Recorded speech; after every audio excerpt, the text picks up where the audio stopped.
Lecture 5: The Existential and Universal Quantifiers.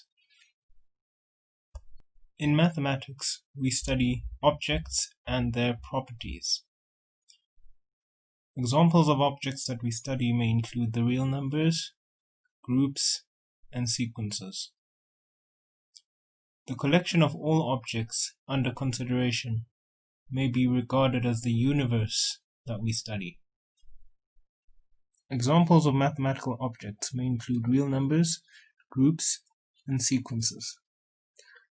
Consider the set or universe of squares defined by their size as large, medium, or small, their fill color, and their border color.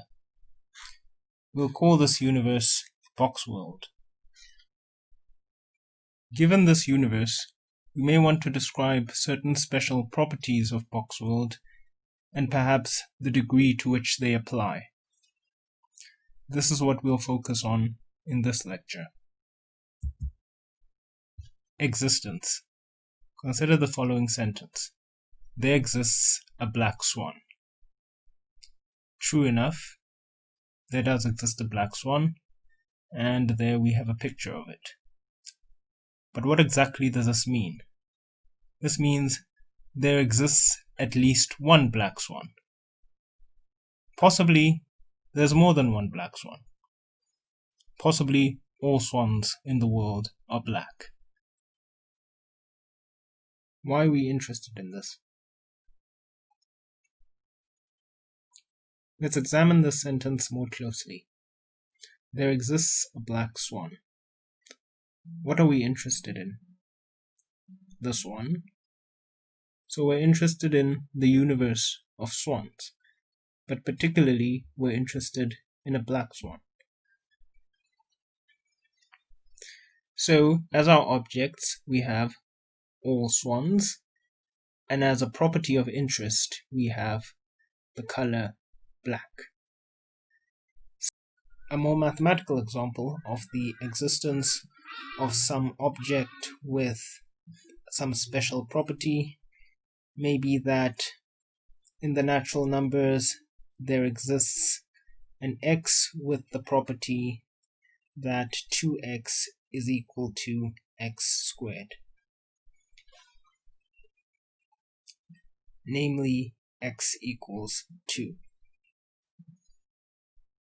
Symbolically, the existence of some object x with some special property p in the universe U is written as and read as there exists x, an element of U, such that x has property p.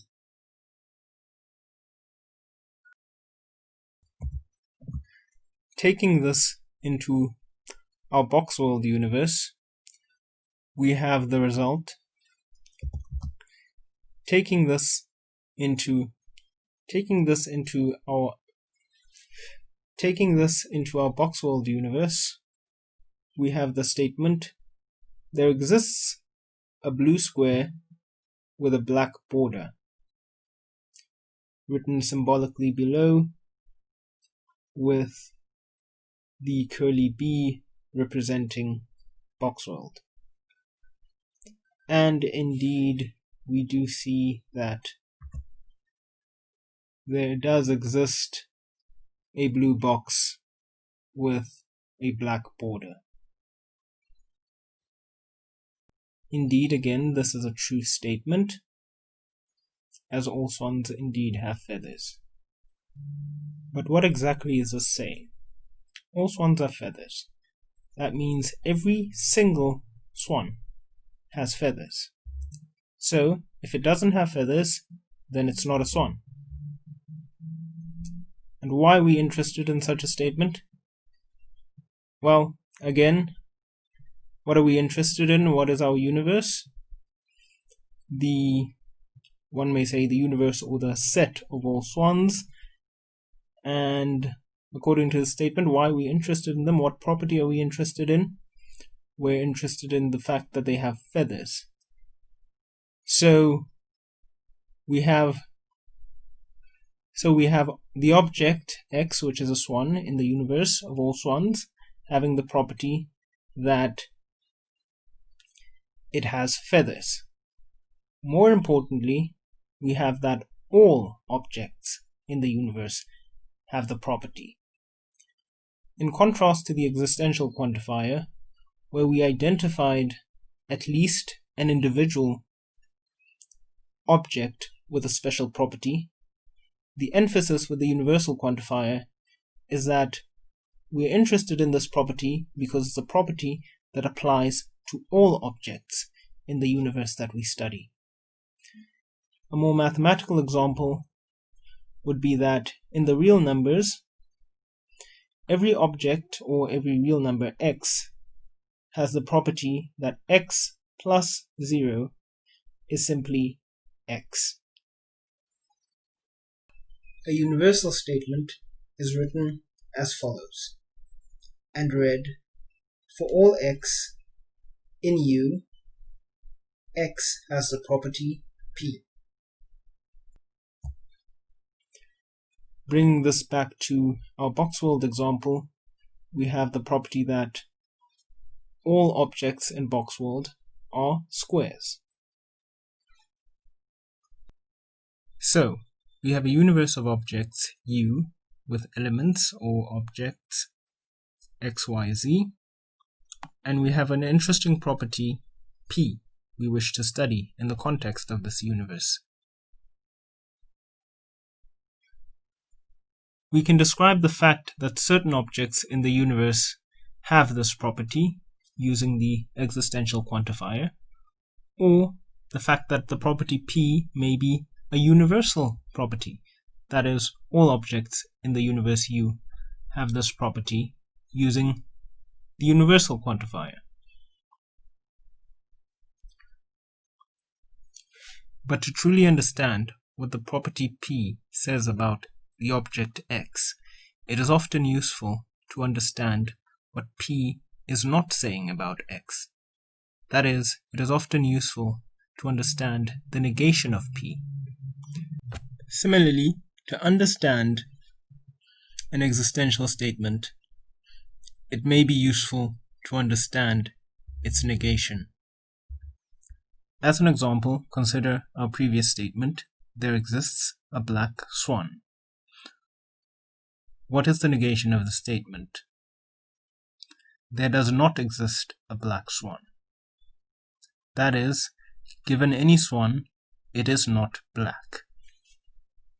This could be translated into: every swan, y, in the universe U of all swans, does not have the property p, that is, the property that it is black. Thus we see that the negation of the existence of an object x in the universe U with property p is that every object, say y, in the universe U does not have the property. Note that not black does not mean white. Not black leaves the possibility of any other color, just not black. Given our two-sided notion of truth, that is, any statement has truth value true or false, one is liable to make such a mistake, especially when dealing with the negations of concepts that themselves are not two-sided.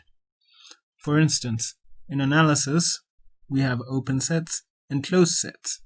However, a set that is not open is not necessarily closed.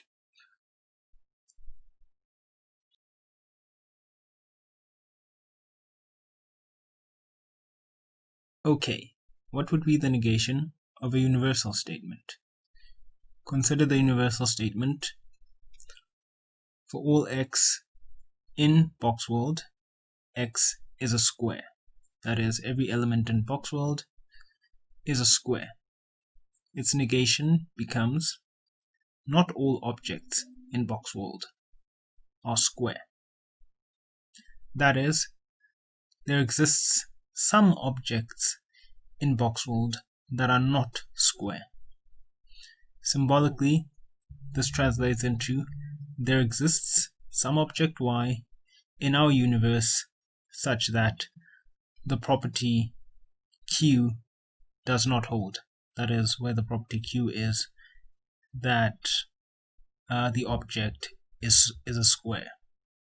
So, interestingly, we find that the negation of the universal statement for all x in U, Q of x holds is the existential statement there exists some y, an element of the universe U, such that y does not have the property Q. So we see that the negation of an existential statement is a universal statement, while the negation of a universal statement is an existential statement. The properties represented by the statements big P and big Q on the previous slides may themselves be existential or universal in nature. This gives rise to statements that are a mixture of the two. Examples include statements such as, for every real number x, there exists a real number y such that x plus y equals 0. This statement describes the existence of a negative to every real number. Another one is that for every real number x and every real number y, x plus y is itself a real number. And as a final example, we have that there exists a real number a such that for every real number x, a plus x equals x. This statement describes the existence of the real number 0.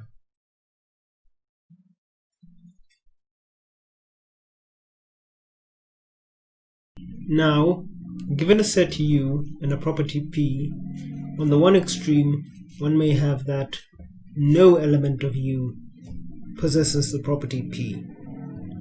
On the other extreme one may have that all the elements of U possess the property P.